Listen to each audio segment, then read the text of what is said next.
dia, boa tarde, boa noite. Esta comunicação foi originalmente apresentada no primeiro encontro dos GTs do Colóquio de Moda, em outubro de 2020, no Grupo de Trabalho 4, Moda, Cultura e Historicidade.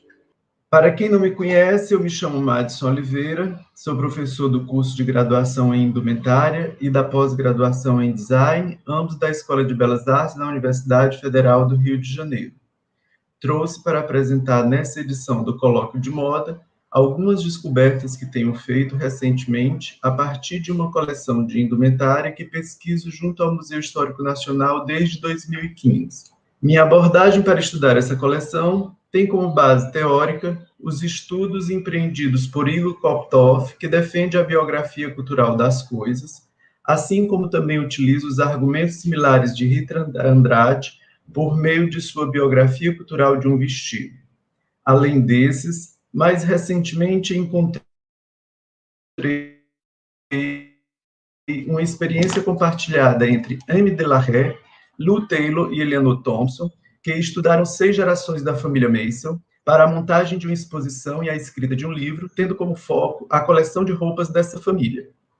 Sendo assim, nomeei minha apresentação de notas biográficas de uma coleção de indumentário. Pelo reduzido espaço de tempo, trouxe uma pequena amostra do que corresponde às 2 importantes entradas de peças no acervo Sofia Jobim do Museu Histórico Nacional. No entanto, é preciso apresentar a antiga dona dessa coleção estudada. Sofia Jobim nasceu em Avaré, São Paulo, em 1904 e faleceu no Rio de Janeiro em 1968. Ela teve uma trajetória profissional bastante variada e ativa, convergindo sua atuação para o campo do vestuário e da moda.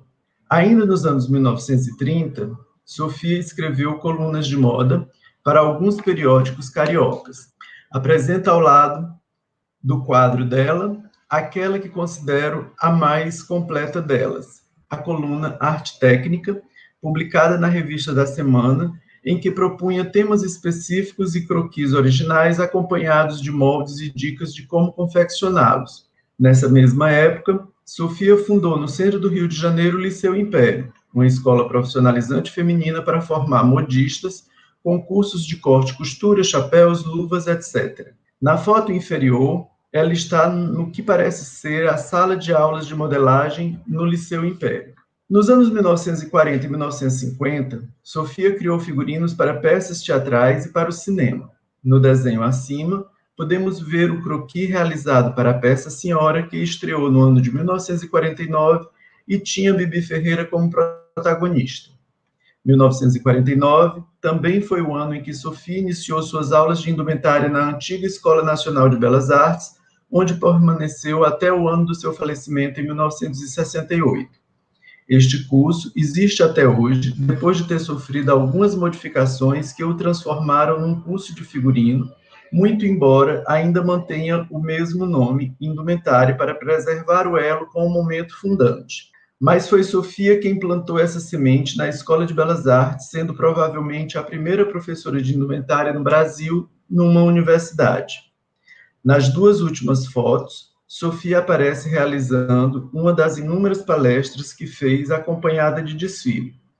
Nesse caso específico, o evento aconteceu no Teatro Maison de France, no Rio de Janeiro, em 1957, quando ela mostrou alguns trajes de sua coleção de indumentária. Aliás, essa faceta de colecionadora de indumentária é a que pretendo tratar aqui hoje. Numa das muitas idas ao Museu Histórico Nacional, a arquivista Daniela Gomes me mostrou esse envelope que trazia escrito pelo lado de fora documentos dos meus trajes adquiridos no Museu Simões da Silva. Isso foi o que eu encontrei ao abrir o envelope. 11 fichas manuscritas, em papéis e tamanhos diferentes, algumas delas com inscrição previamente impressa com o nome do Museu Simões da Silva. No entanto, eu nunca tinha ouvido falar nesse museu. E quem foi Simões da Silva, afinal? Procurando nos documentos de Sofia, no arquivo histórico, achei um manuscrito bem importante para quem estuda os seus trajes, o SMET 131. Numa das páginas desse caderno, encontrei a seguinte anotação: adquiridos do Museu Simões da Silva.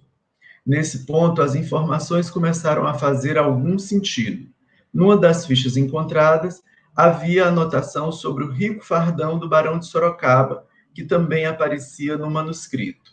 Iniciei uma pesquisa na hemeroteca da Biblioteca Nacional e encontrei muitas matérias sobre Antônio Carlos Simões da Silva, que é nascido em 1871 e falecido em 1948, mas essa em especial me chamou a atenção, pois a Tribuna da Imprensa, de 12 de julho de 1957, anunciava o grande leilão do Museu Simões da Silva, cujo acervo estava exposto num palacete de Botafogo. A notícia chamava atenção para o fato de o governo carioca ter deixado que as peças fossem vendidas separadamente para colecionadores diversos. No entanto, o que me chamou mais a atenção foi o nome de Sofia Jobim ser citado na matéria como uma das visitantes interessadas naquela exposição-coleção. O próximo passo foi encontrar na internet sobre o catálogo do referido leilão organizado pela empresa Hernani Leiloeiros e, para minha surpresa, encontrei para vender num sebo virtual esse exemplar com a descrição pormenorizada de 2.079 lotes, contendo, inclusive, a foto do fardão do Barão de Sorocaba.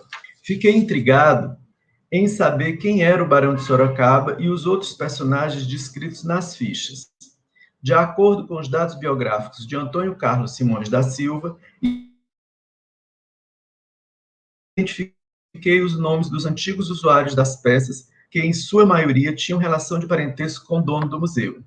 Então, fiz um rascunho de árvore genealógica dele, onde seu nome aparece abaixo e à direita, e todos os que estão aqui citados eram os antigos donos das peças adquiridas por Sofia, inclusive o Barão de Sorocaba, que foi bisavô dos Simões. Uma das muitas curiosidades sobre essa descoberta é que o Barão de Sorocaba foi marido de Maria Benedita de Castro Canto e Melo, que, por sua vez, era irmã de Domitila de Castro Canto e Melo, a célebre Marquesa de Santos. Delas, Simões também possuía objetos. Aquelas 11 fichas encontradas no envelope, até então desconhecido, faziam parte de um total de 17 objetos que pertenceram ao Museu Simões da Silva e foram adquiridos por Sofia, sendo quase todas as peças do século XIX, inclusive o tal fardão do Barão de Sorocaba, datado de 1828. Por isso, resolvi fazer uma tabela sintética para ficar mais fácil de visualizar o montante. Na penúltima coluna, coloquei os nomes dos usuários originais e na última coloquei o parentesco em relação ao dono do museu. Segundo consta na biografia de Simões, ele começou a colecionar objetos desde menino, mais precisamente aos 8 anos de idade, e é natural que, sendo colecionador, guardasse essas peças que pertenceram aos membros de sua família, na grande maioria. Aliás, o museu que ele tinha era do tipo casa-museu, com peças bem variadas. Para nós aqui, é importante informar que lá existia uma sala exclusivamente destinada às indumentárias históricas. Essa entrada de peças do Museu Simões da Silva foi a primeira que descobri integrando o acervo de Sofia Jobim, mas a segunda também era composta por indumentárias históricas. E foi no mesmo manuscrito SMET 131 que encontrei outra anotação, dessa vez com uma lista de trajes imperiais brasileiros da coleção Nenê Maia Monteiro, que está ali grifada em cima nesta página. A primeira providência foi redigir logo um quadro sintético com as principais informações que obtive de uma lista numerada e escrita pela própria Sofia. Outras informações fui completando com o tempo. Neste quadro, contabilizei 22 peças, muitas datadas do Segundo Império Brasileiro e pertencentes originalmente às baronesas de Estrela e de Inhoã, mas quase não consegui encontrar informações sobre Nenê Maia Monteiro na internet. No acervo de Sofia, identifiquei uma fotografia datada de novembro de 1955, quando Sofia foi homenageada pela Câmara Municipal do Rio de Janeiro, após o retorno dela de uma viagem internacional em que foi representar o Brasil e as mulheres brasileiras. Na foto, Sofia marcou com X algumas pessoas que estão nomeadas na legenda abaixo da imagem, e o único homem presente é o ministro Aires Maia Monteiro, também identificado. Resolvi partir para uma busca nas redes sociais usando o sobrenome Maia Monteiro e encontrei Tânia Maia Monteiro. Depois de um primeiro contato, descobri que Tânia é neta de Aires e Nenê. Ela é filha de Roberto, o único descendente do casal Aires e Nenê, e mora com a mãe, Ofélia, em Petrópolis. Combinei de ir até a residência delas, em Petrópolis, quando me forneceram mais informações sobre Aires e Nenê, como datas de nascimento e morte, além de fotos e muito mais. De posse dessas informações, fiz um rascunho de uma árvore genealógica da família Estrela, como mostrado nesse slide. Analisando os dados biográficos, descobri que o Conde de Estrela teve 2 filhos, o Barão de Maia Monteiro e o Barão de Estrela. O Barão de Maia Monteiro e sua esposa tiveram 8 filhos, sendo o segundo deles Aires, que se casou em 1915 com Balbina Ramalho, apelidada de Nenê. Pronto, consegui chegar à personagem-chave dessa busca. Ao mostrar para Tânia e sua mãe aquela foto de 1955, elas reconheceram Nenê ao lado de Sofia, o que demonstra a proximidade entre elas. Mas qual a ligação entre Nenê e as baronesas de Estrela e Inhoan? Afinal, os trajes imperiais de Nenê pertenceram antes às 2 baronesas. E ainda era preciso entender como essas peças chegaram até Sofia.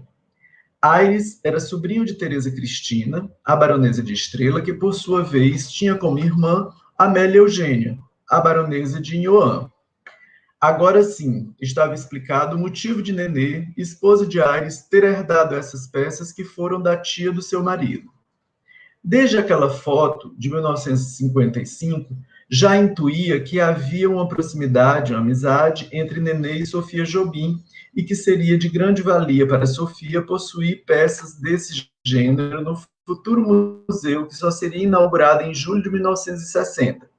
A proximidade entre Nenê e Sofia era quase uma certeza, e foi isso que foi confirmado consultando mais páginas do manuscrito SMET 131, pois Sofia se refere a, abre aspas, saudosa e encantadora Nenê Maia Monteiro, como era conhecida, da qual chegaram esses trajes, fecha aspas. Junto aos trajes, havia um cartão com a seguinte inscrição: do ministro Aires Maia Monteiro, citado por Sofia Jobim. Mas essa relação de amizade parecia ser mais antiga, pois encontrei uma coluna escrita por Gilberto Trompovitz, datada de 1950, cujo casal Maia Monteiro fazia parte dos convidados de um jantar na residência de Sofia Jobim. Para finalizar minha apresentação, trouxe aqui uma curiosa peça de indumentária do acervo Sofia Jobim, no Museu Histórico Nacional que pertenceu a Nenê. Atualmente, ela está identificada com casaco. Mas nas antigas fichas do Museu de Sofia, a peça aparecia como casaquinho de Sinha Moça. Estão grifadas aí as fichas antigas do Museu da Sofia, que pertenceu à baronesa de Inhoan e é datado do final do século XIX. Observem que a peça não possui mangas e é completamente aberta na frente, apenas com o botão na altura do pescoço. No entanto, ao manipulá-la, percebi que, na verdade, trata-se de um conjunto composto por capa ou pelerine, aí tem 2 fotos, ela mais fechada e ela aberta, e um colete frente única que tem como função proteger o traje externo, o traje principal. Esse conjunto não era a questão mais importante trazida aqui nessa apresentação, mas ele sinaliza algo que precisará ser tratado no futuro próximo, pois o acervo carece de uma revisão em termos de classificação das peças, para que outros pesquisadores tenham menos dificuldade em reconhecê-las, consultando numa simples lista, por exemplo. Em parceria com a professora Cristina Volpe, tenho integrado um grupo de estudos da UFRJ, liderado pela professora Janine Pimentel, intitulado Terminologia do Vestuário, e temos discutido sobre a criação e adaptação de um vocabulário controlado para lidar com acervos de indumentária em museus. Chegamos a uma versão preliminar em português do Brasil e pretendemos aplicar este vocabulário orientado por nossa metodologia no acervo Sofia Jobim no Museu Histórico Nacional. Essas eram as principais observações que eu tinha para trazer hoje. Deixo aqui as minhas referências bibliográficas e agradeço pela atenção e deixo o meu contato caso alguém precise entrar em contato comigo para tirar alguma dúvida. Obrigado e até a próxima.